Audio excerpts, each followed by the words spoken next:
I found condoms in my wife's purse, and my world stopped spinning. It was like someone had yanked the air from my lungs, leaving me gasping in the middle of our quiet kitchen. I'm just a regular guy, Mark, 34, married to Sarah for 6 years. We're the couple you'd see at the grocery store, bickering over which cereal to buy, laughing about dumb stuff like who left dishes in the sink. Life wasn't perfect, but it was ours. Or so I thought. Sarah and I met in college back when we were broke kids sharing cheap coffee and big dreams. She had this laugh loud, unfiltered, like she didn't care who heard it. I fell hard. We built a life together. A small house with a leaky faucet, a dog named Rusty, and plans for kids someday. Work kept us busy, me at a construction firm, her at a marketing agency, but we always found time for movie nights or lazy Sundays. That's what made finding those condoms so gut-wrenching. They weren't ours. We hadn't used them in years, not since we started trying for a baby. It was a Tuesday evening and I was looking for her car keys. She'd been out late again, third time that week, saying it was a work thing. I didn't think much of it. Sarah was ambitious, always chasing the next big project.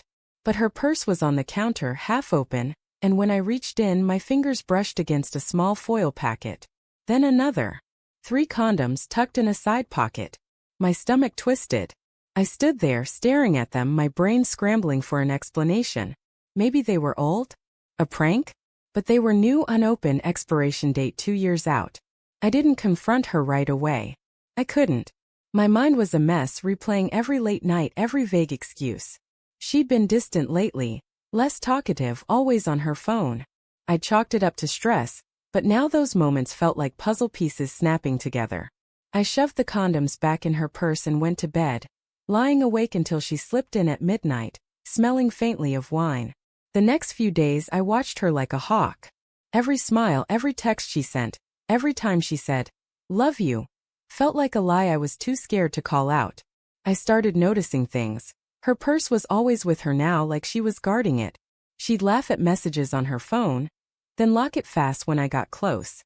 Once I asked, "Who's texting you so late?" She shrugged, casual as anything, and said, "Just work stuff."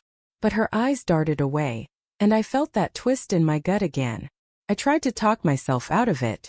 Maybe I was paranoid. Maybe there was an innocent reason. But doubt is a poison. It creeps in, spreads, and soon I was checking her purse again when she was in the shower. The condoms were still there. I don't know what possessed me, but I took them out and replaced them with something else. A small folded copy of our wedding photo. The one where she's laughing, her veil slipping, and I'm looking at her like she's the only thing that matters. I wanted her to see it, to remember. That night I cooked dinner, trying to act normal while my heart pounded. She came home, tossed her purse on the couch, and we ate spaghetti in near silence. I kept stealing glances at her, waiting for her to check her purse, but she didn't. Finally I couldn't take it anymore. "Sarah," I said, my voice tighter than I meant, "can you grab the salt from your purse?" It was a dumb excuse, but I needed her to look. She froze just for a second, then smiled. "Why's the salt in my purse, Mark?" Her laugh was nervous, forced. She walked over, unzipped it, and I saw the exact moment her face changed. Her hand pulled out the photo, and her smile vanished. She stared at it, then at me, her eyes wide like a deer caught in headlights. "Mark," she started, but I cut her off. "Where'd the condoms come from, Sarah?" My voice was calm, but inside I was breaking. "Because they're not ours." Her face crumpled. She opened her mouth, closed it, then whispered, "It's not what you think." But her voice shook and I knew. I knew before she said another word. "Then what is it?" I pressed, standing now, my hands gripping the table. "Explain it. Right now." She started crying, soft at first, then harder. "I didn't mean for it to happen," she said, words tumbling out. "It was just a mistake. A stupid mistake." She told me about a coworker. Late nights at the office, too much wine. Too many moments where she felt seen. His name was Greg. I'd met him once at her company party. Smug, charming, the kind of guy who thinks he's untouchable. She swore it was just once, that she'd ended it, that the condoms were just in case, but she never used them. She begged me to forgive her, said she loved me, said she'd do anything to fix it. I wanted to scream, to throw something, but I just stood there, numb. The woman I loved, the one I'd built a life with, had betrayed me. And the worst part? I still loved her. Even in that moment with my heart in pieces, I wanted to believe her. I didn't yell. I didn't leave. I just picked up the wedding photo from her hands and said, "This is who we were. I don't know who we are anymore." Then I walked out to the backyard, Rusty trailing behind, and sat on the porch until the sun came up. The days after were a blur. Sarah cried a lot, promised to quit her job to go to counseling. I didn't know what to do. Part of me wanted to fight for us to rebuild what we had.